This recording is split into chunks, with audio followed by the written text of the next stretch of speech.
Hi friends, welcome to unboxing Kannada. ನಾನಿವತ್ತು ಬಂದಿರುವಂಥದ್ದು ನಮ್ಮ ಮಂಗಳೂರಿನಲ್ಲಿ ನಡೀತಾ ಇರುವಂತಹ ಜಿಲ್ಲಾಡಳಿತನೇ ನಡೆಸ್ತಾ ಇರುವಂತಹ ಒಂದು ಕರಾವಳಿ ಉತ್ಸವಕ್ಕೆ. ಕರಾವಳಿ ಉತ್ಸವದ ಫ್ರಂಟಲ್ಲಿ ನಾನು ನಿಂತಿರುವಂಥದ್ದು ಇವಾಗ. ಅಲ್ಲೇ ಪಕ್ಕದಲ್ಲೇ ಟಿಕೆಟ್ ಕೌಂಟರ್ ಇದೆ. ಟಿಕೆಟ್ ತಗೊಂಡು 40 ರೂಪಾಯಿ ಒಬ್ಬರಿಗೆ ಟಿಕೆಟ್ ಬರುವಂಥದ್ದು. ಟಿಕೆಟ್ ತಗೊಂಡು ನಾವು ಹೊರಗಡೆ ಎಂಟ್ರಿ ಆಗ್ತಾ ಇದ್ದೀವಿ. ಎಂಟ್ರಿ ಆದ ಕೂಡಲೇ ಇಲ್ಲಿ ಎಲ್ಲ ವರ್ಷವೂ ಬೇರೆ ಬೇರೆ ರೀತಿಯಲ್ಲಿ ಕರಾವಳಿ ಉತ್ಸವ ನಡೀತಾ ಇರುತ್ತೆ. ಬಟ್ ಈ ಸಲ ಇನ್ನು ಸ್ವಲ್ಪ ವಿಭಿನ್ನವಾಗಿ ಮಾಡಿದ್ದಾರೆ ಅಂತಲೇ ಅನಿಸ್ತಾ ಇದೆ. ಒಂದೊಂದು ವರ್ಷ ಒಂದೊಂದು ಪ್ರಕೃತಿಯ ಪ್ರಕೃತಿ ರಮಣೀಯ ದೃಶ್ಯ ಅಂತ ಹೇಳ್ತೀವಿ.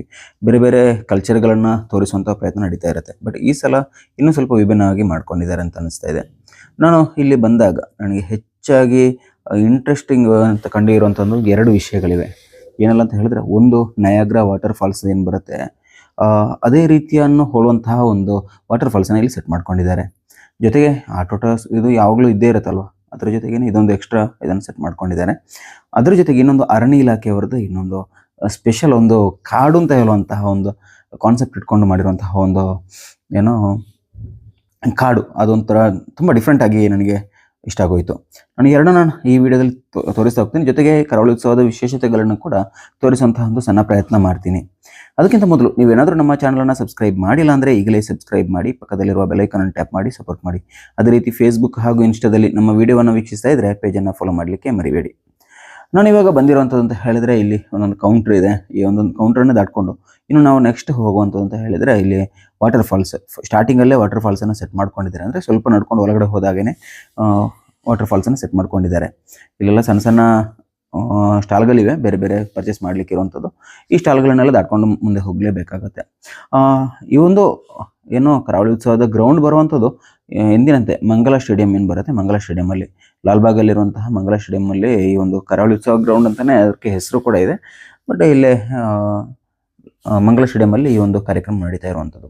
ಇದರ ಸಂಪೂರ್ಣ ಹೊಣೆಯನ್ನು ಜಿಲ್ಲಾಡಳಿತನೇ ನಿರ್ವಹಿಸ್ತಾ ಇದೆ. ಆದ ಕಾರಣ ಇಲ್ಲಿ ನೋಡಿ, ನಿಮಗೆ ನನ್ನ ಪಕ್ಕದಲ್ಲಿ ಕಾಣ್ತಿರುವಂಥದ್ದು ಅಂದರೆ ಒಂದು ಸ್ವಲ್ಪ ಹೈಟಲ್ಲಿ ಟರ್ಪಲ್ ಹಾಕಿಬಿಟ್ಟು ಈ ರೀತಿ ಯಾಕೆ ಮುಚ್ಚಿದ್ದಾರೆ ಅಂತ ನಿಮಗೊಂದು ಒಂಥರ ಕುತೂಹಲ ಇರ್ಬೋದು. ಇದು ಕಾಣ್ತಾ ಇರುವಂಥದ್ದು ಅಂತ ಹೇಳಿದ್ರೆ ವಾಟರ್ ಫಾಲ್ಸ್ ಅಂತ ಹೇಳಿದೆ ನಾನು, ನಯಾಗ್ರಾ ವಾಟರ್ ಫಾಲ್ಸ್.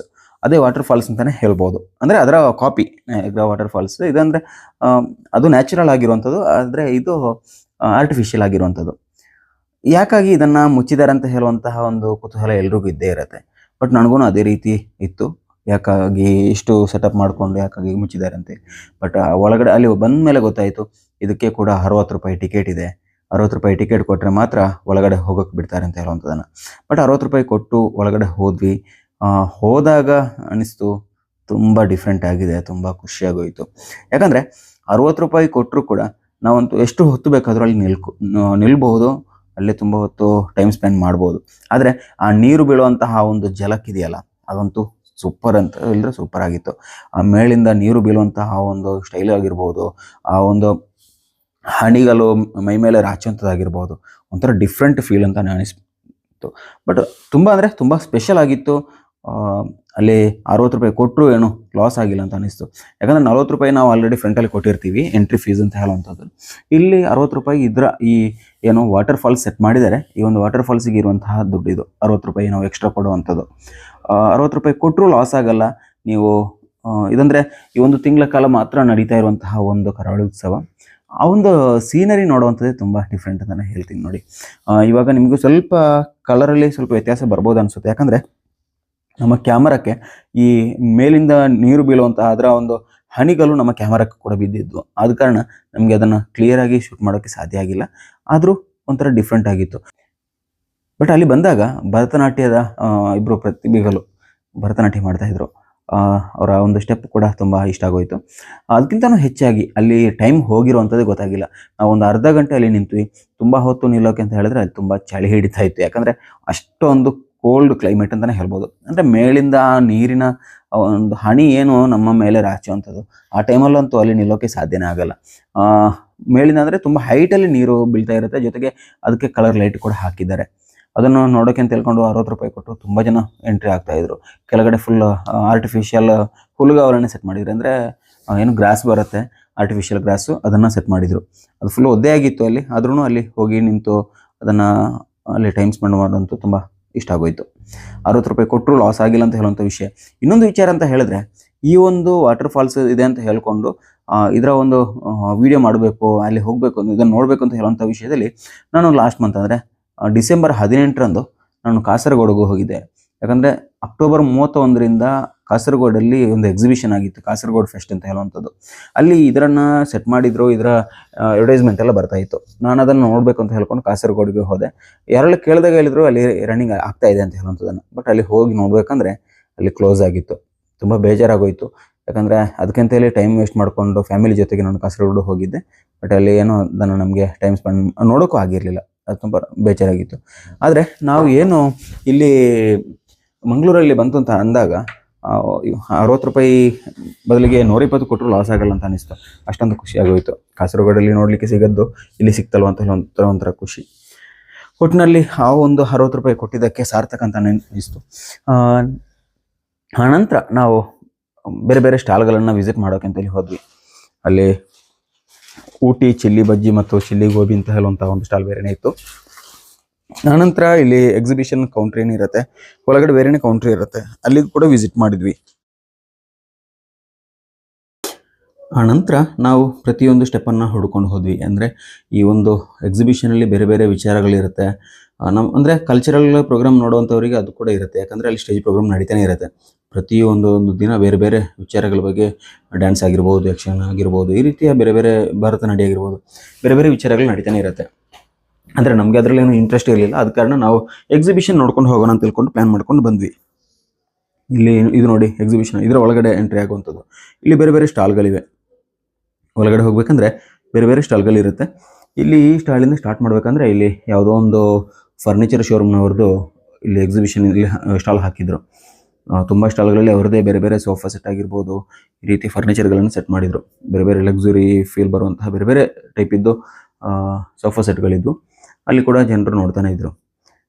ಮತ್ತು ತೊಟ್ಟಿಲಾಗಿರ್ಬೋದು, ಆ ರೀತಿ ಮರದ ತೊಟ್ಟಿಲು, ಉಯ್ಯಾಲೆ ಟೈಪಲ್ಲಿ ಬರುವಂಥದ್ದು. ಇನ್ನು ಅಲ್ಲಿಂದ ಮುಂದೆ ಹೋಗಬೇಕು ಅಂತ ಹೇಳಿದರೆ ಇಲ್ಲಿ ಫ್ಯಾನ್ಸಿ ಐಟಮ್ಗಳಾಗಿರ್ಬೋದು, ಮ್ಯಾಟ್ ಆಗಿರ್ಬೋದು, ಇನ್ನು ಕರ್ಟನ್ಸು, ಈ ರೀತಿ ಬೇರೆ ಬೇರೆ ಐಟಮ್ಗಳನ್ನು ಕೂಡ ಮಾರಾಟಕ್ಕೆ ಇಟ್ಟಿದ್ರು. ಇದು ನೋಡಿ ಫ್ಲೋರ್ ಮ್ಯಾಟ್ ಆಗಿರ್ಬೋದು. ಇಲ್ಲಿ ಎಲ್ಲ ಜ್ಯುವೆಲರಿ, ಫ್ಯಾಷನ್ ಜ್ಯುವೆಲರಿ ಸೆಟಪ್ ಅಂದರೆ ಫ್ಯಾನ್ಸಿ ಐಟಮ್ಸು. ಇಲ್ಲಿ ಏನು ಮಕ್ಕಳಿಗೆ ಆಟ ಆಡುವಂತಹ ಕೆಲವೊಂದು ಆಟಿಕೆ ವಸ್ತುಗಳು.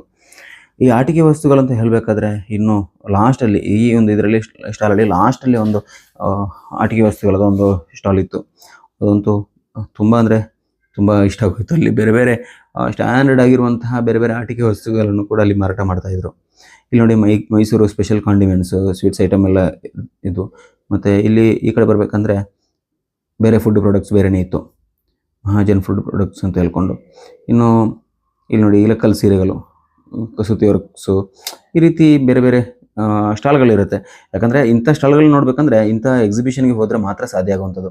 ನಾವು ನಾರ್ಮಲಾಗಿ ಹೋದಲ್ಲೆಲ್ಲ ನಮಗೆ ಇಂಥ ಸ್ಟಾಲ್ಗಳನ್ನು ನೋಡಲಿಕ್ಕೆ ಸಾಧ್ಯ ಆಗೋದಿಲ್ಲ. ಬಟ್ ಇಲ್ಲಂತೂ ಬೇರೆ ಬೇರೆ ಸ್ಟಾಲ್ಗಳು, ನಾನು ಇದು ಹೇಳಿರೋದು ಬರ್ತ್ಡೇ ಪಾಪರ್ಸ್ ಅಂತ ಹೇಳುವಂತಹ ಒಂದು ಸ್ಟಾಲ್ ಇದು. ಇವ್ರದ್ದು ಮಂಗಳೂರಲ್ಲಿ 2-3 ಬ್ರ್ಯಾಂಚ್ ಏನೋ ಇದೆ ಅನಿಸುತ್ತೆ. ಅವರು ಇಲ್ಲಿ ಸ್ಟಾಲ್ಗಳನ್ನು ಹಾಕಿದರು. ಇಲ್ಲಿ ನೋಡಿ ಆಟ ಆಡುವಂತಹ ವಸ್ತುಗಳು ಎಷ್ಟಿವೆ ಅಂತ ನೋಡಿ ನನಗಂತೂ ತುಂಬ ಇಷ್ಟ ಆಗೋಯಿತು. ಈ ಸ್ಮಾಲ್ ಡಕ್ ಬಗ್ಗೆ ನಾನಂತೂ ಒಂದು ಶಾರ್ಟ್ಸೇ ಸೆಟ್ ಮಾಡಿ ಶಾರ್ಟ್ಸ್ ಕೂಡ ಹಾಕಿದ್ದೆ. ತುಂಬ ಜನ ನೋಡಿದ್ರಿ ಅಂತ ಅನಿಸ್ತಾ ಇದೆ. ಬಟ್ ಒಂದೊಂದು ಆಟಿಕೆ ವಸ್ತುಗಳು ಒಂದೊಂದು ರೀತಿಯಲ್ಲಿ ಇದ್ವು. ರೇಟ್ ಅಂತೂ ತುಂಬ ಹೆವಿ ಅಂತ ಏನೂ ಅನಿಸಿಲ್ಲ, ನಾರ್ಮಲ್ ಪ್ರೈಸಲ್ಲೇ ಇತ್ತು. ಇಲ್ಲಿ ಪಾರ್ಟಿ ಡೆಕೋರೇಷನ್ ಆಗಿರ್ಬೋದು, ಗಿಫ್ಟ್ ಐಟಮ್ ಆಗಿರ್ಬೋದು, ಈ ರೀತಿಯ ಬೇರೆ ಬೇರೆ ಐಟಮ್ಗಳೆಲ್ಲ ಇಲ್ಲಿ ಸಿಗ್ತಾಯಿತ್ತು. ಅಲ್ಲಿಂದ ಮುಂದೆ ಹೋಗಬೇಕಂತ ಹೇಳಿದ್ರೆ ಇನ್ನೂ ಅದೇ ರೀತಿಯ ಬೇರೆ ಬೇರೆ ಸ್ಟಾಲ್ಗಳು ನಮಗೆ ಕಂಡುಬಂದು, ನಾನು ಇಲ್ಲಿ ಉಷಾದವ್ರದ್ದು ಟೈಲರಿಂಗ್ ಮಿಷನ್ ಇದಾಗಿರ್ಬೋದು. ಇಲ್ಲೊಂದು ನೋಡಿ, ಇದು ಮ್ಯಾಜಿಕಲ್ ಟವಲ್ ಅಂತ ಹೇಳುವಂಥದ್ದು. ಇಲ್ಲಿ ಈ ರೀತಿಯ ಮ್ಯಾಜಿಕಲ್ ಟವಲ್ ನಾವು ಇದನ್ನು ಕೂಡ ಯೂಸ್ ಮಾಡಿದೆ. ಇದನ್ನು ಲಾಸ್ಟ್ ಟೈಮ್ ನಾನು ಒಂದು ಫಂಕ್ಷನಿಗೆ ಬಂದಾಗ ಇಲ್ಲಿ ಇದೇ ಕರಾವಳಿ ಉತ್ಸವದಲ್ಲಿ ಬಂದಾಗ ನಾನು ಈ ರೀತಿಯ ಒಂದು ಇದನ್ನು ತೊಗೊಂಡಿದ್ದೆ, ಅಂದರೆ ಐಸ್ ಬ್ಯಾಗನ್ನು ತೊಗೊಂಡಿದ್ದೆ. ಇಲ್ಲಿ ಬಂದಾಗ ಪಾಪಪ್ ಪೆನ್ ಬರ್ತಾಯಿತ್ತು. ಈ ಪಾಪಪ್ ಪೆನ್ ಅಂತೂ ತುಂಬ ಡಿಫ್ರೆಂಟ್ ಅಂತ ಅನಿಸ್ತದೆ. ಯಾಕಂದರೆ ನಾವು ಈ ಪೆನ್ನಲ್ಲಿ ಜಸ್ಟ್ ಸ್ಕೆಚ್ ಪೆನ್ ಹಾಕ್ಕೊಂಡು ಜಸ್ಟ್ ಊದಿದ್ರೆ ಆಯಿತು, ಬಾಯಲ್ಲಿ ಊದಿದ್ರೆ ಅಲ್ಲಿ ಅದು ಒಂಥರ ಸ್ಪ್ರೆಡ್ ಆಗಿ ಡಿಸೈನ್ ಆಗಿ ಬರುವಂಥದ್ದು. ನಾನು ಲಾಸ್ಟ್ ಟೈಮ್ ಕೂಡ ಇಲ್ಲಿ ಬಂದಾಗ ಒಂದು ಇದನ್ನು ತೊಗೊಂಡಿದ್ದೀನಿ. ಬಟ್ ತೊಗೊಂಡು ಹೋಗಿ ಹಾಗೇನೆ ಗಾರ್ಡೇಜಲ್ಲಿ ಇಟ್ಟಿರುವಂಥದ್ದು. ನಾನು ಹೆಸರಿಗೆ ಇಷ್ಟೇ ತೊಗೊಂಡಿದ್ದೀನಿ, ಬಟ್ ಅದನ್ನು ಯೂಸ್ ಮಾಡೋಕ್ಕೆ ಇನ್ನೂ ಟೈಮೇ ಸಿಕ್ಕಿಲ್ಲ ಅನಿಸುತ್ತೆ. ಬಟ್ 100 ರೂಪಾಯಿ ಕೊಟ್ಟರೆ ನಮಗೆ ಒಂದು ಬಾಕ್ಸಲ್ಲಿ ನಮಗೆ ಪೆನ್, ಸ್ಕೆಚ್ ಪೆನ್ ಆಗಿರ್ಬೋದು, ಅಥವಾ ಈ ಒಂದು ಚಾರ್ಟು, ಅದರ ಬ್ಲೋ ಪೆನ್ ಇದೆಲ್ಲ ಬರುತ್ತೆ. 100 ರೂಪಾಯಿ ಅದಕ್ಕೆ ನೋಡಿ. ಅದರ ಬಾಕ್ಸಲ್ಲಿ ಇರುವಂಥದ್ದು ಬ್ಲೋ ಪೆನ್ ಅಂತ ಹೇಳುವಂಥದ್ದು 100 ರೂಪಾಯಿ ಕೊಟ್ಟರೆ ಸಾಕು. ಈ ರೀತಿ ಎಕ್ಸಿಬಿಷನ್ಗಳಲ್ಲಿ ಮಾತ್ರ ಹೆಚ್ಚಾಗಿ ಸಿಗುವಂಥದ್ದು. ಮತ್ತು ಆನ್ಲೈನಲ್ಲಿ ಸಿಗುತ್ತೆ, ಆನ್ಲೈನಲ್ಲಿ ಒಂದೊಂದು ಐಟಮ್ಗೆ ಒಂದೊಂದು ರೇಟ್ ಇರುತ್ತೆ. ಬಟ್ ಇಲ್ಲಿ ಬಂದಾಗ ಇದೊಂದು ಸ್ಪೆಷಲ್ ಆಗಿ ತಗೊಂಡು ಹೋಗುತ್ತೆ. ಯಾಕಂದರೆ ಕೆಲವೊಂದು ಐಟಮ್ಗಳು ನಮಗೆ ಬೇಕೋ ಬೇಡೋ ಅಂತ ಹೇಳುವಂಥ ವಿಚಾರ ಎಲ್ಲ ಇರುವಂಥದ್ದು. ಬಂದಾಗ ನಾವು ಅಲ್ಲಿ ನೋಡ್ಕೊಂಡು ತಗೊಳ್ಳುವಂಥ ವಿಚಾರ, ಆದ ಕಾರಣ ಅದೆಲ್ಲ ಹೇಗೋ ತಗೊಂಡು ಪಾಸಾಗಿ ಹೋಗುತ್ತೆ. ಇಲ್ಲಿ ನೋಡಿ, ಇದು ಇವ್ರದ್ದು ಉಷಾ ಅನಿಸುತ್ತೆ, ಅವ್ರದ್ದು ಫುಲ್ಲ ಟೈಲರಿಂಗ್ ಮಿಷಿನ್ ಐಟಮು. ಈ ಕಡೆ ಬರಬೇಕಂದ್ರೆ ಸ್ವದೇಶಿ ಖಾದಿ ವಸ್ತ್ರೋದ್ಯಮ. ಇಲ್ಲಿ ಕೂಡ ಅಷ್ಟೇ ಬೇರೆ ಬೇರೆ ವಸ್ತ್ರಗಳ ವಿನ್ಯಾಸ ಆಗಿರ್ಬೋದು, ಲೋಕಲ್ನವ್ರದ್ದು ಕೆಲವು ಅಂದರೆ ಈ ಸಂಘ ಸಂಸ್ಥೆಯವ್ರದ್ದು, ಈ ಮಹಿಳಾ ಸಂಘದವ್ರದ್ದು ಅಂತಹ ಐಟಮ್ ಎಲ್ಲ ಇಲ್ಲಿ ಮಾರಾಟ ಮಾಡ್ತಾಯಿದ್ರು. ಅವರು ರೆಡಿ ಮಾಡಿರುವಂತಹ ಮತ್ತು ಕೆಲವು ಖಾದಿ ಉದ್ಯಮದ ಬಗ್ಗೆ ಕೂಡ ಐಟಮ್ಗಳಿದ್ವು. ಇಲ್ಲಿ ಉಪ್ಪಿನಕಾಯಿ, ರಾಜಸ್ಥಾನ್ ಪಿಕಲ್ಸ್ ಇರುತ್ತೆ. ಈ ಕಡೆ ಬರಬೇಕಂತ ಹೇಳಿದ್ರೆ ನಮಗೆ ಇಲ್ಲಿ ಇನ್ನು ಹರ್ಬಲ್ಸ್, ಶ್ರೀರಕ್ಷಾ ಹರ್ಬಲ್ಸ್ನವ್ರದ್ದು ಹರ್ಬಲ್ ಐಟಮ್ಸು. ಇನ್ನು ಅಲ್ಲಿಂದ ಸ್ವಲ್ಪ ಮುಂದ್ಗಡೆ ಹೋಗ್ಬೇಕಂತ ಹೇಳಿದ್ರೆ ಚಪ್ಪಲ್ ಐಟಮ್ಸ್ ಎಲ್ಲ ಇದ್ವು. ತುಂಬ ಅಂದರೆ ತುಂಬ ರಶ್ ಇತ್ತು. ಐಟಮ್ಗಳನ್ನೆಲ್ಲ ಮಾರಾಟ ಮಾಡುವಂಥ ಸ್ಟಾಲ್ಗಳಲ್ಲಿ ಹೆಚ್ಚು ಜನ ಸೇರುವಂಥದ್ದು. ಈ ಎಕ್ಸಿಬಿಷನ್ಗೆ ಬರುವಂಥದ್ದು ಅದಕ್ಕೆ ಅಲ್ವಾ. ನಾವು ನಾರ್ಮಲಾಗಿ ಸ್ಟೇಜ್ ಪ್ರೋಗ್ರಾಮ್ಗೆ ಅಂತ ಹೇಳಿ ಹೋದರೆ ಸ್ಟೇಜ್ ಪ್ರೋಗ್ರಾಮಲ್ಲಿ ಯಾರೂ ಇರೋದಿಲ್ಲ. ಸ್ಟೇಜ್ ಪ್ರೋಗ್ರಾಮ್ ಅಂತೂ ಖಾಲಿಯಾಗಿರುತ್ತೆ. ಬಟ್ ಇಂಥ ಐಟಮಲ್ಲೇ ಇಲ್ಲಿ ಸಿಗುವಂಥದ್ದು. ಮತ್ತು ಸ್ಥಳದಲ್ಲೇ ಭಾವಚಿತ್ರ ಅಂತ ಹೇಳುವಂಥ ಫೋಟೋ ರೆಡಿ ಮಾಡುವಂಥ ಸ್ಟಾಲ್ ಕೂಡ ಇತ್ತು. ಅಲ್ಲಿ 300 ರೂಪಾಯಿ ಒಬ್ಬರ ಫೋಟೋವನ್ನು ರೆಡಿ ಮಾಡಿ ಕೊಡ್ತಾಯಿದ್ರು. ಟೆಂಡರ್ ಕೋಕೋನಟ್ ಮಿಲ್ಕ್ ಶೇಕ್ ಒಂದು ಸ್ಟಾಲ್ ಕೂಡ ಒಳಗಡೆ ಬೇರೆನೇ ಇತ್ತು. ಮತ್ತು ಫ್ಯಾಕ್ಟ್ರಿ ಔಟ್ಲೆಟ್ ಅಂದರೆ ಪ್ಯಾಂಟ್ ಐಟಮ್ಗಳದೆಲ್ಲ ಫ್ಯಾಕ್ಟ್ರಿ ಔಟ್ಲೆಟ್ ಕೂಡ ಇಲ್ಲೇ ಸೆಟ್ ಮಾಡಿದರು. ಇದನ್ನೆಲ್ಲ ಮುಗಿಸ್ಕೊಂಡು ನಾನು ಇಲ್ಲಿ ಬಂದಾಗ ಇಲ್ಲಿ ಯುರೇಕಾ ಫಾರ್ಮ್ಸ್ನವ್ರದ್ದು ಕೂಡ ಐಟಮ್ಗಳನ್ನು ಮಾರಾಟಕ್ಕೆ ಇಟ್ಟಿದ್ರು. ಅವ್ರದ್ದೊಂದು ಸ್ಟಾಲ್ ಹಾಕಿದರು. ಜೊತೆಗೆ ಕೆಲವೊಂದು ಇಲ್ಲಿ ಮಹಿಳೆಯರ ಒಂದು ವಸ್ತ್ರ ಸಂಗ್ರಹ ಕೂಡ ಅದು ಕೂಡ ಮಾರಾಟ ಮಾಡ್ತಾಯಿದ್ರು. ಎಲ್ಲ ಮುಗಿಸ್ಕೊಂಡು ನಾನು ಅಲ್ಲಿಂದ ಫ್ರಂಟ್ ಬಂದೆ. ಇದು ಎಕ್ಸಿಟ್ ಗೇಟ್ ಹತ್ತಿರ ಬಂದಾಯಿತು. ನಾವು ಇಲ್ಲಿ ಬಂದ್ಬೇಕಂತ ಹೇಳಿದ್ರೆ ಇಲ್ಲಿ ಡ್ರೀಮ್ ಕೇಕ್ ಮಾರಾಟ ಮಾಡ್ತಾಯಿದ್ರು. ಇದನ್ನೆಲ್ಲ ಮುಗಿಸ್ಕೊಂಡು ನಾವು ಫ್ರಂಟ್ ಬಂದ್ವಿ. ಇದು ನೋಡಿ ಎಕ್ಸಿಟ್ಗೆ ಬಂದಾಯಿತು. ಇಲ್ಲಿ ಎಕ್ಸಿಟ್ಗೆ ಬಂದಾಗ, ಎಕ್ಸಿಟ್ ಅಂತ ಹೇಳಿದ್ರೆ ಅದರ ಸ್ಟಾಲ್ ಒಳಗಡೆಯಿಂದ ಎಕ್ಸಿಟ್ ಅಷ್ಟೇ. ಇನ್ನೂ ಈ ಎಕ್ಸಿಬಿಷನಿಂದ ಎಕ್ಸಿಟ್ಗೆ ಹೋಗ್ಬೇಕಂದ್ರೆ ಇನ್ನೂ ತುಂಬ ದೂರ ನಡೀಲಿಕ್ಕಿದೆ. ಇಲ್ಲಿ ಚರ್ಮುರಿ ಸ್ಟಾಲ್ ಆಗಿರ್ಬೋದು, ಸ್ವೀಟ್ ಕಾರ್ನ್ ಆಗಿರ್ಬೋದು, ಈ ರೀತಿಯ ಐಟಮ್ಗಳನ್ನೆಲ್ಲ ಮಾರಾಟ ಮಾಡ್ತಾಯಿದ್ರು. ಅದನ್ನೆಲ್ಲ ಮುಗಿಸ್ಕೊಂಡು ಸ್ವಲ್ಪ ಎಲ್ಲ ಐಟಮ್ ಪರ್ಚೇಸ್ ಮಾಡ್ಕೊಂಡು ಅಲ್ಲಿ ತಿಂದು ಸ್ವಲ್ಪ ಟೈಮು ಸ್ಪೆಂಡ್ ಮಾಡಿಕೊಂಡು ಅಲ್ಲಿಂದ ಈ ಕಡೆ ಬಂದಾಗ ಇಲ್ಲಿ ಒಂದು ಮಂಗಳೂರು ಅರಣ್ಯ ವಿಭಾಗದವ್ರದ್ದು ಒಂದು ಫಾರೆಸ್ಟ್ ಕಾನ್ಸೆಪ್ಟ್ ಅಂತ ಹೇಳಿದೆ. ಏನು ನಾನು ಸ್ಟಾರ್ಟಿಂಗಲ್ಲಿ ಹೇಳಿದೆ, ಆ ಒಂದು ಫಾರೆಸ್ಟ್ ಕಾನ್ಸೆಪ್ಟ್ ಇತ್ತಲ್ಲ, ಅದ್ರ ಒಳಗಡೆ ಎಂಟ್ರಿ ಆದ್ವಿ. ಇದು ನೋಡಿ, ಇದು ಕಾಡು, ಇದು ಕೃತಕ ಕಾಡು ಅಂತೂ ಸೂಪರ್ ಆಗಿದೆ. ಒಳಗಡೆ ಹೋಗ್ಬೇಕು ಅಂತಲೇ ಹೇಳಿದರೆ ತುಂಬ ಖುಷಿಯಾಗೋಯಿತು. ಈ ಕಾಡು ಒಳಗಡೆ ಬಂದಾಗ ಇಲ್ಲಿ ನೋಡಿ ನಿಮಗೇನೆ ಅರ್ಥ ಆಗುತ್ತೆ ಯಾವ ರೀತಿ ಇದೆ ಅಂತ ಹೇಳೋದನ್ನು. ಬಟ್ ಇಲ್ಲಿ ಒಳಗಡೆ ಬರಬೇಕು ಅಂತ ಹೇಳಿದ್ರೆ ಒಂಥರ ಈ ಒಂದು ಕಾಡು ಮೃಗಗಳ ಸೌಂಡ್ ಕೇಳುವಂತಹ ಒಂದು ಸೌಂಡನ್ನು ಇಲ್ಲಿ ಸೆಟ್ ಮಾಡಿದರು. ಸ್ಪೀಕರ್ ಹಾಕ್ಬಿಟ್ಟು ಇಲ್ಲಿ ತುಂಬ ಭಯ ಬೀಳುವಂತಹ ಒಂದು ಸೌಂಡು. ಅವರೆಲ್ಲ ಅಲ್ಲಿ ನಿಂತು ಏನು ಬಾಕಿಯಾಗಿದ್ದಾರೆ, ಅದು ಆ ಪ್ಲೇಸಲ್ಲಿ ತುಂಬ ಭಯ ಬೀಳ್ತಾ ಇತ್ತು. ಯಾಕಂದರೆ ಅಲ್ಲಿ ಸೌಂಡು ತುಂಬ ಹೆವಿ ಸೌಂಡ್ ಇತ್ತು. ಅದನ್ನು ನಾನು ಇವಾಗ ಕೇಳಿಸ್ಕೊಡೋಕ್ಕೆ ಭಯ ಆಗುತ್ತೆ. ಯಾಕಂದರೆ ಭಯ ಬೇರೆನಲ್ಲ, ನನಗೆ ಅಲ್ಲಿ ಆ ಕಡೆ ಯಕ್ಷಗಾನ ನಡೀತಾ ಇತ್ತು. ಅಲ್ಲಿದ್ದು ಕಾಪಿರೈಟ್ ಬರುತ್ತೆ ಅಂತ ಹೇಳುವಂಥ ವಿಷಯದಲ್ಲಿ ನಾನು ಆ ಸೌಂಡ್ ನಿಮಗೆ ತೋರಿಸೋದಿಲ್ಲ. ಇಲ್ಲಾಂದರೆ ಸೌಂಡು ಕೂಡ ನಿಮಗೆ ಕೇಳಿಸ್ಕೊಡ್ತಿದ್ದೆ. ಅಲ್ಲಿಂದ ಮುಂದೆ ಹೋಗಬೇಕು ಅಂತ ಹೇಳಿದ್ರೆ ಒಂಥರ ಸೇತುವೆ ಟೈಪಲ್ಲೆಲ್ಲ ಸೆಟ್ ಮಾಡಿದರು. ಹಳೆಯ ಕಾಲದಲ್ಲಿರುವಂತಹ ಕೆಲವೊಂದು ವಿಚಾರಗಳನ್ನೆಲ್ಲ ಇಲ್ಲಿ ಮೆನ್ಷನ್ ಮಾಡಿದರು. ನಾವು ಕಾಡು ಮನುಷ್ಯರ ಬಗ್ಗೆ ಆಗಿರ್ಬೋದು, ಅದೆಲ್ಲ ಇಲ್ಲಿ ಕೆಳಗಡೆ ಬೇರೆ ಬೇರೆ ಸ್ತಬ್ಧ ಚಿತ್ರಗಳನ್ನೆಲ್ಲ ಸೆಟ್ ಮಾಡಿದ್ದಾರೆ. ಆದರೆ ಇಲ್ಲಿ ಒಳಗಡೆ ಬಂದಾಗ ಇಲ್ಲಿ ನೋಡಿ ಈ ರೀತಿಯ ಸೇತುವೆ ಮೂಲಕ ನಡ್ಕೊಂಡು ಹೋಗಿ ಇಲ್ಲಿ ಕಾಡುಗಳನ್ನು ಸೆಟ್ ಮಾಡಬೇಕು ಅಂತ ಹೇಳಿದ್ರೆ ಅದೆಷ್ಟೋ ಟೈಮ್ ಮೊದಲೇ ಸೆಟ್ ಮಾಡಿರ್ಬೋದೇನೋ. ಯಾಕಂದರೆ ಎಫರ್ಟ್ ಇರುತ್ತಲ್ಲ, ಪ್ರತಿಯೊಂದು ಇಲಾಖೆಯವ್ರದ್ದಾಗಿರ್ಬೋದು, ಪ್ರತಿಯೊಂದು ಜನರದ್ದಾಗಿರ್ಬೋದು, ಎಫರ್ಟ್ ಇದ್ದೇ ಇರುತ್ತೆ. ಖಾಸಗಿಯವ್ರದ್ದಾಗಿರ್ಬೋದು, ಎಲ್ಲರದ್ದು ಎಫರ್ಟ್ ಇದ್ದೇ ಇರುತ್ತೆ. ಅಂಥದ್ರಲ್ಲಿ ಇಲ್ಲಿ ನೋಡಿ, ಇಲ್ಲಿ ಜಿಂಕೆ ಸೆಟ್ ಮಾಡಿರುವಂಥದ್ದು, ಸಿಂಹ, ಆನೆ, ಈ ರೀತಿಯ ಕಾಡು ಪ್ರಾಣಿಗಳನ್ನು ಕೂಡ ಸೆಟ್ ಮಾಡಿದ್ದಾರೆ. ಬೇರೆ ಬೇರೆ ಪ್ರಾಣಿಗಳು ಕೂಡ ಇಲ್ಲೇ ಇರುತ್ತೆ. ಇದನ್ನೆಲ್ಲ ಸೆಟ್ ಮಾಡಿಕೊಂಡು ಈ ಕಡೆ ಒಂದು ಜಲಪಾತದ ಒಂದು ದೃಶ್ಯವನ್ನು ಕೂಡ ಸೆಟ್ ಮಾಡಿದ್ದಾರೆ. ನೋಡಿ, ಮೇಲಿಂದ ನೀರು ಬೀಳುವಂತಹ ಒಂದು ದೃಶ್ಯ ಇದು. ಪಕ್ಕದಲ್ಲೇ ಹಕ್ಕಿಗಳು ಬಂದು ನಿಂತಿರುವಂಥದ್ದು. ಇದೆಲ್ಲ ಅದನ್ನು ಸೆಟ್ ಮಾಡುವಂಥದ್ದು ಅಂತ ಹೇಳಿದ್ರೆ ಅದಷ್ಟು ಸುಲಭದ ವಿಷಯ ಏನಲ್ಲ. ಆದರೆ ಒಂದು ಜನರ ಒಂದು ಇದಕ್ಕಾಗಿ ಅದು ಕೂಡ ಫ್ರೀ ಎಂಟ್ರಿ, ಅದಕ್ಕೇನು ಎಕ್ಸ್ಟ್ರಾ ಚಾರ್ಜಸ್ ಏನಿಲ್ಲ. ಆದರೆ ಅರಣ್ಯ ಇಲಾಖೆಯ ವತಿಯಿಂದ ಮಾಡಿರುವಂತಹ ಒಂದು ಸಿಸ್ಟಮ್ ಇದು ಅಂತೂ ತುಂಬ ಇಷ್ಟ ಆಗೋಯಿತು. ಇದು ನೋಡಿ, ಇಲ್ಲೊಂದು ಕಾಡುಕೊಂಡು ನಿಂತಿರುವಂಥದ್ದು, ಜಿಂಕೆ ನಿಂತಿರುವಂಥದ್ದು, ಇದೆಲ್ಲ ಸೆಟ್ ಮಾಡಬೇಕಂದ್ರೆ ಇದು ಕುದುರೆಮುಖ ಪೀಕ್ ಅಂತಲೇ ಇಲ್ಲಿ ಮೆನ್ಷನ್ ಮಾಡಿದರು. ಅಲ್ಲಿ ಜನರು ಮೇಲ್ಗಡೆ ಟ್ರೆಕ್ಕಿಂಗ್ ಹೋಗುವಂತಹ ಒಂದು ದೃಶ್ಯ, ಅದೆಲ್ಲ ಆ ಒಂದು ಕಾನ್ಸೆಪ್ಟ್ ಏನಿರುತ್ತೆ, ಆ ಕಾನ್ಸೆಪ್ಟ್ ಸೆಟ್ ಮಾಡಬೇಕು ಅಂತ ಹೇಳಿದ್ರು ಅಷ್ಟು ಸುಲಭ ಏನಲ್ಲ. ಇದನ್ನೆಲ್ಲ ಮುಗಿಸ್ಕೊಂಡು ನಾವು ಕೆಳಗಡೆ ಇಳಿತಾ ಬರಬೇಕಂದ್ರೆ ಇಲ್ಲಿ ಕೆಳಗಡೆ ಇನ್ನೊಂದು ಸುರಂಗ ಮಾರ್ಗ ಒಂದು ಬೇರೆಯೇ ಇರುತ್ತೆ. ಈ ಒಂದು ಸುರಂಗ ಮಾರ್ಗದ ಮೂಲಕ ನಾವು ಕೆಳಗಡೆ ಇಳಿಬೇಕಾಗತ್ತೆ.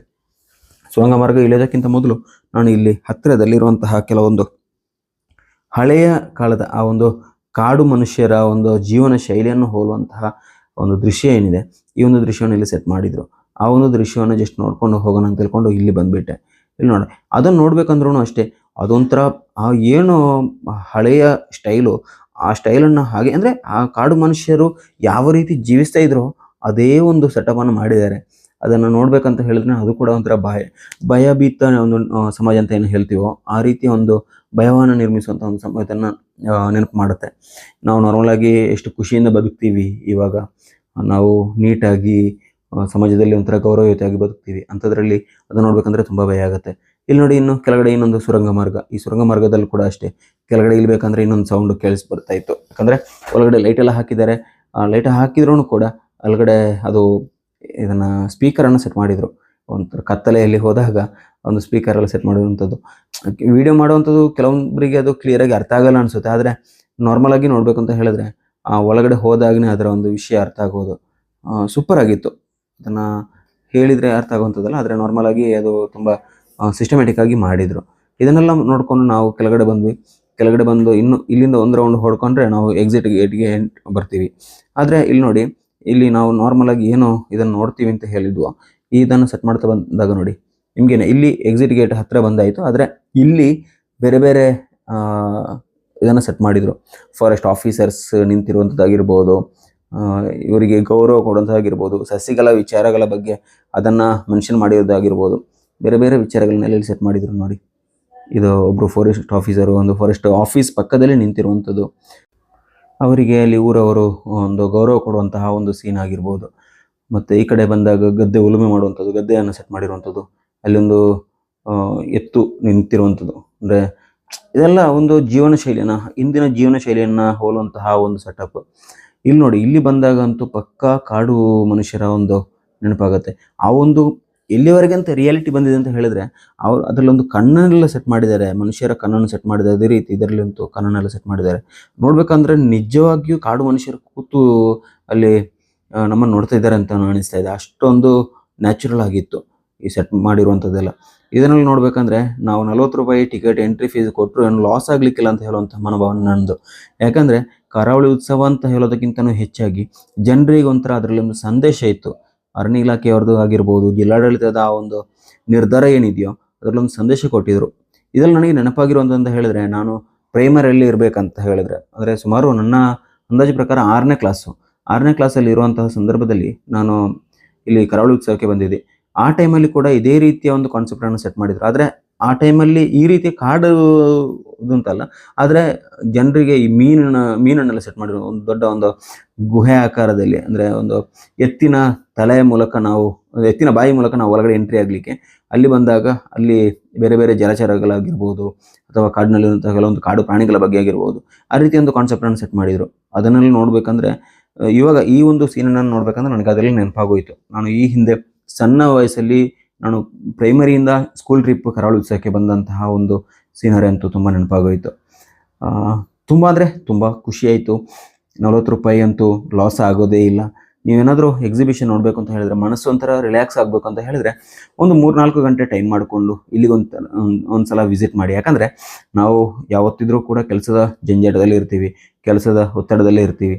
ಅದನ್ನೆಲ್ಲ ಸ್ವಲ್ಪನಾದರೂ ಮರೆತು ನಾವು ಕೆಲಸದ ಒತ್ತಡದಿಂದ ಸ್ವಲ್ಪನಾದರೂ ಹಿಂಜರಿಬೇಕಂತ ಹೇಳಿದ್ರೆ ಈ ರೀತಿಯ ಯಾವುದಾದ್ರೂ ಒಂದು ಫಂಕ್ಷನಿಗೆ ಆಗಿರ್ಬೋದು ಅಥವಾ ಎಕ್ಸಿಬಿಷನ್ಗೆ ಆಗಿರೋದು ಹೋಗೋದು ಬೆಟರ್ ಅಂತ ನನ್ನ ಅನಿಸಿಕೆ. ನಾವು ಬೇರೆ ಎಲ್ಲಾದರೂ ತಿರುಗಾಡಲಿಕ್ಕೆ ಹೋದರೆ ತುಂಬ ಎಕ್ಸ್ಪೆನ್ಸಿವ್ ಆಗಿರುತ್ತೆ. ಆದರೆ ಇಲ್ಲಿ ಸಣ್ಣ ದುಡ್ಡಲ್ಲಿ ನಮ್ಮ ಮನಸ್ಸಂತೂ ರಿಲ್ಯಾಕ್ಸ್ ಆಗುತ್ತೆ ಅಂತ ಹೇಳುವಂಥ ವಿಚಾರ. ಎಕ್ಸಿಟ್ ಗೇಟಿಗೆ ಹತ್ತಿರ ಬಂದಾಯಿತು, ಇನ್ನು ಹೊರಗಡೆ ಹೋದರೆ ಎಕ್ಸಿಟ್ ಆಗೋಕ್ಕೆ ಆಯಿತು. ಈ ವಿಡಿಯೋವನ್ನು ನೀವೇನಾದರೂ ಕರಾವಳಿ ಉತ್ಸವಕ್ಕೆ ಬಂದಿದ್ದರೆ ನಿಮ್ಮ ಅಭಿಪ್ರಾಯ ಹೇಗಿದೆ ಅಂತ ಹೇಳೋದನ್ನು ಕಮೆಂಟ್ ಮಾಡಲಿಕ್ಕೆ ಮರಿಬೇಡಿ. ಈ ವಿಡಿಯೋ ಇಷ್ಟ ಆಗಿದ್ದರೆ ಲೈಕ್ ಮಾಡಿ. ಅದೇ ರೀತಿ ನಮ್ಮ ಚಾನಲನ್ನು ಸಬ್ಸ್ಕ್ರೈಬ್ ಮಾಡಿಲ್ಲ ಅಂದರೆ ಈಗಲೇ ಸಬ್ಸ್ಕ್ರೈಬ್ ಮಾಡಿ, ಪಕ್ಕದಲ್ಲಿರುವ ಬೆಲ್ಲೈಕನ್ನು ಟ್ಯಾಪ್ ಮಾಡಿ ಸಪೋರ್ಟ್ ಮಾಡಿ. ಅದೇ ರೀತಿ ಫೇಸ್ಬುಕ್ ಹಾಗೂ ಇನ್ಸ್ಟಾದಲ್ಲಿ ನಮ್ಮ ವಿಡಿಯೋವನ್ನು ವೀಕ್ಷಿಸಿದರೆ ಪೇಜನ್ನು ಫಾಲೋ ಮಾಡಲಿಕ್ಕೆ ಮರಿಬೇಡಿ. ನಮ್ಮ ಚಾನಲಲ್ಲಿ ಬೇರೆ ಬೇರೆ ಟೂರಿಸಂ ಎಕ್ಸ್ಪ್ಲೋರ್ ಆಗಿರ್ಬೋದು, ಟೆಕ್ನಾಲಜಿ ಇನ್ಫಾರ್ಮೇಷನ್ ಆಗಿರ್ಬೋದು, ಅದೇ ರೀತಿ ಇದೇ ರೀತಿಯ ಬೇರೆ ಬೇರೆ ವಿಚಾರಗಳನ್ನು ನಾವು ಅಪ್ಲೋಡ್ ಮಾಡ್ತಾನೆ ಇರ್ತೀವಿ. ಎಲ್ಲವೂ ನಿಮಗೆ ಈಸಿಯಾಗಿ ತಲುಪಲಿಕ್ಕೆ ನಮ್ಮ ಚಾನಲನ್ನು ಸಬ್ಸ್ಕ್ರೈಬ್ ಮಾಡಿ ಸಪೋರ್ಟ್ ಮಾಡಿ ಅಂತ ಹೇಳ್ತಾ ಮುಂದಿನ ವಿಡಿಯೋದೊಂದಿಗೆ ಮತ್ತೆ ಭೇಟಿಯಾಗೋಣ.